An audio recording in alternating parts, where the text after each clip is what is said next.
Louis Georgetin, bonjour. Bonjour.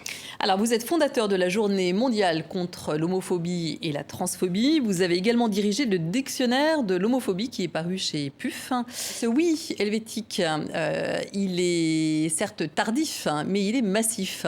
Comment on peut expliquer ça ? Oui, il est tardif puisque aujourd'hui en Europe occidentale, tous les pays ont déjà adopté des textes similaires, sauf la Grèce, l'Italie et le Liechtenstein. Et il est vrai que souvent on le dit, la Suisse est un pays conservateur. Mais pas tant que ça puisque ce oui est massif. Effectivement, on voit que 2 personnes sur 3 l'ont dit. Et ce qui est aussi la singularité de la Suisse, c'est que ce n'est pas une décision parlementaire.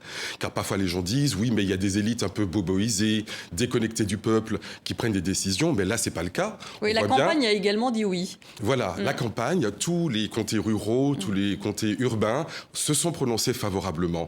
Donc, la Suisse, qui est un petit peu ambivalente, comme beaucoup de pays, s'est prononcée tardivement, mais massivement. Alors, comment on peut expliquer le fait que ce soit fait aussi tardivement, outre le fait que ce soit un pays conservateur ? Il y a des circonstances diverses. Il faut souvent qu'il y ait des personnes qui se mobilisent. Et donc, c'est soumis aux aléas de l'histoire et des circonstances. Et puis, il y avait déjà un statut qui existait. Et du coup, cela a retardé les choses. Les gens disaient, mais puisque vous avez déjà un statut, pourquoi voulez-vous le mariage ? Donc, une avancée relativement précoce a retardé un peu les choses. Mais l'égalité ne se partagent pas. Soit les couples sont égaux, soit ils ne sont pas égaux. C'est pour cela qu'il fallait véritablement le mariage et pas un sous-statut. Alors le fait que la Suisse soit un pays très international, est-ce qu'à votre avis, ça a des chances d'être modélisant pour d'autres pays ? Oui, certainement, parce que évidemment, la Suisse est un pays tourné vers le monde. Beaucoup de gens du monde entier viennent en Suisse et par conséquent seront informés de ces évolutions. Et donc, il y a un impact international de cette décision. Ça ne concerne pas que la Suisse. Alors, le mariage ne règle pas tout, puisqu'il y a une proposition de loi actuellement en France qui vise à interdire les thérapies de conversion. Donc, les thérapies de conversion, vous allez nous expliquer de quoi il s'agit et pourquoi, en fait, il est assez important que l'on avance aussi dans ce domaine. Oui, souvent, les gens croient que le mariage pour tous règle toutes les questions et qu'on n'a plus besoin de discuter d'homophobie. Il y a d'autres combats à mener. Donc. Il y a bien d'autres combats. Les thérapies de conversion, qu'est-ce que c'est ? Ce sont des activités, mélange de pseudo-sciences et de pseudo-religion, qui visent à convertir des homosexuels à l'hétérosexualité. Bon, c'est du charlatanisme, bien entendu, mais ce n'est pas simplement du charlatanisme, parce que des enfants qui sont souvent envoyés dans ces stages sont tout à fait traumatisés. On leur pratique des exorcismes. Autrefois, ça allait même jusqu'aux électrochocs, encore pratiqués dans certains pays. Les gens souvent se suicident après cela. Et donc, ce n'est pas quelque chose d'anodin, et puis ça ne marche pas. Bon, c'est pas grave, à la limite, on passe à autre chose. Non, ce sont des pratiques absolument dangereuses et qui sont menées dans une totale opacité. Beaucoup de psychiatres qui ont l'air tout à fait normaux, qui sont inscrits à l'ordre, eh bien, dans le secret des cabinets, pratiquent des choses de ce genre parce que des parents conduisent leurs enfants, obligent leurs enfants à aller voir le psychiatre pour se faire soigner, alors que depuis plus de 20 ans, l'OMS a indiqué que l'homosexualité n'est pas une maladie mentale et qu'il n'y a donc pas à guérir des gens qui ne sont pas malades. Donc c'est un traumatisme, une violence, une maltraitance. Donc les débats devraient viser à changer la donne dans ce domaine-là. Voilà, l'objectif de cette proposition de loi en débat, c'est d'interdire ces thérapies de conversion qui sont une maltraitance médicale objective. Alors je vous propose maintenant de voir le reportage de Grégory Fontana sur le monde, comment se positionnent les pays dans le monde sur cette question du mariage pour tous. Il y a encore du travail à faire. Oui, parce que l'homosexualité est encore pénalisée dans plus de 70 pays dans le monde. La peine de mort est applicable dans à peu près 8 ou 9 pays où s'applique la charia. Et donc, c'est une question de droits fondamentaux tout à fait préoccupante. Alors, on observe qu'il y a une géopolitique de ce combat, mais c'est également un combat qui est porté de façon individuelle, notamment en Afrique du Sud, où des personnalités ont vraiment permis de faire avancer les choses. Oui, dans un contexte de répression générale, il faut parfois compter sur des gens exemplaires, des gens courageux. Je pense à Ali Senkom au Cameroun, et bien en Afrique du Sud aussi, qui a été d'ailleurs le premier pays à introduire la protection des minorités sexuelles dans sa constitution. Donc c'est quand même un élément important.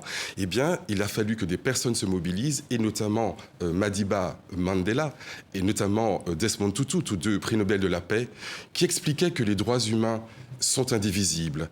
C'est-à-dire qu'on ne peut pas dire nous sommes tous égaux, noir et blanc sont égaux, mais après, les autres non. Tous égaux, sauf, ce n'est pas possible. Donc, soit nous sommes tous égaux, soit nous ne le sommes pas. Et c'est pour ça que Desmond Tutu disait, par exemple, si Dieu était homophobe, je ne croirais pas en ce Dieu-là. Et voilà pourquoi on ne peut pas nous dire que cette égalité est contraire aux valeurs africaines. Ou alors expliquer à Desmond Tutu et à Mandela qu'ils sont contraires aux valeurs africaines. Ça me paraît compliqué. Donc le prix Nobel de la paix qu'ils ont reçu, eh bien c'est pour tout cela, c'est pour l'universalité du combat qu'ils ont mené. Alors, vous parlez de ces personnalités, mais de façon peut-être plus quotidienne. Les enseignants peuvent faire un travail pédagogique. Alors, comment vous voyez ce travail au niveau des enfants, puisque ça passe aussi par l'enseignement ? Oui, l'éducation, c'est la mère de toutes les batailles. Et il faut évidemment lutter contre les préjugés en amont. Il ne faut pas attendre qu'ils soient installés pour 20 ou 30 ans plus tard les déraciner. Donc vous militez, vous, pour quelque chose d'inclusif dans le domaine du discours, en fait, des enseignants. Oui, beaucoup d'enseignants, souvent, disent, écoutez, pourquoi pas, mais moi, je suis professeur de mathématiques ou de français, et donc, à la fin de l'année, éventuellement, on verra pour ces questions. Or, moi, je dis pas du tout. Ces questions ne devraient pas être un supplément en fin d'année, mais un préalable à tout enseignement. Pourquoi ? Et je ne parle pas seulement de l'homophobie. Je parle du racisme, du sexisme, du handicap, des différences en général, car nous sommes tous différents, différentes. Si vous avez dans une classe un petit enfant qui est au fond de la classe parce qu'il n'entend pas bien et il a peur de le dire parce qu'il ne veut pas subir des quolibets. Si vous avez des petites filles qui sont harcelées par des garçons, voire agressées sexuellement. Si vous avez un petit homosexuel qui a peur finalement de venir en classe parce qu'il est déjà en décrochage scolaire, certains l'excluent.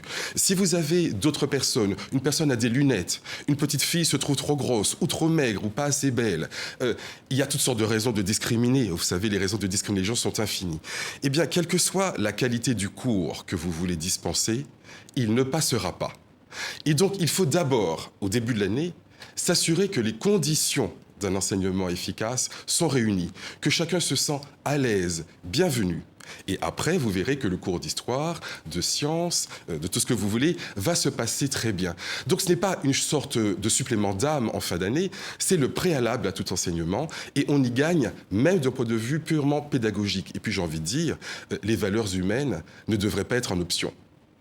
On sent vraiment le discours de l'enseignant, un discours très pertinent. En tout cas, merci beaucoup à Louis-Georges Tin d'être venu donc parler de cette décision donc qui a été prise en Suisse cette semaine, donc favorable au mariage pour tous. Je rappelle que vous avez dirigé donc le dictionnaire de l'homophobie paru chez PUF. Merci beaucoup. Merci de votre invitation.